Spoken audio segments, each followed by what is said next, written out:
என்ன சொல்ல ஆரம்பிச்சாங்க, விஜய் கிளம்பி போயிட்டாரு, அவர் கண்டுக்கவே இல்லை அப்படின்னு சொல்லும் போதுதான் இன்னைக்கு சுப்ரீம் கோர்ட்ல அவர் தரப்புல ஆர்கியூ பண்ணக்கூடிய அட்வொகேட்ஸ் என்ன சொல்லியிருந்தாங்கன்னா, விஜய் அவர்கள் அவரா போல, விஜய் அவர்கள் போலீஸ் டிபார்ட்மெண்ட் அங்க ஃபர்தரா சிச்சுவேஷன் அக்ரவேட் ஆகக்கூடாதுன்னு சொல்லி விஜய் அவர்களை மெட்ராஸ் காமிச்சிட்டாங்க எஸ்கார்ட் பண்ணி அப்படிங்கிறத இன்னைக்கு அபிஷியலா சுப்ரீம் கோர்ட்ல வாதங்களா விஜய் அவர்களோட தரப்புல வைக்கப்பட்டிருக்கு அப்படிங்க நம்ம புரிஞ்சுக்கணும். இந்த வாதத்தை எடுத்து வச்ச உடனே உச்சநீதிமன்றம் பல கேள்விகளை தமிழ்நாடு கவர்மெண்ட்டையும் டிஎம்கே அவர்களுடைய கட்சியுடைய அட்வொகேட் வில்சன் அவர்கள் பேசும் பொழுது பல கேள்விகளை சுப்ரீம் கோர்ட் கேட்டிருக்காங்க. நல்லா புரிஞ்சுக்கணும், இன்னைக்கு வாதங்களும் பிரதிவாதங்களும் சுப்ரீம் கோர்ட் வரைக்கும் ரீச் ஆயிருக்கு.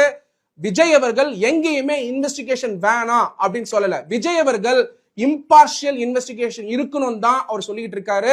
அது மட்டும் இல்லாம அங்கிருந்து அவரா கிளம்பல, தமிழ்நாடு கவர்மெண்ட் தான் அட்வைஸ் பண்ணி விஜய் அங்க இருக்க கூடாதுன்னு சொன்னாங்க. விஜயும் கிளம்பி மெட்ராஸ் வந்துடுறாரு.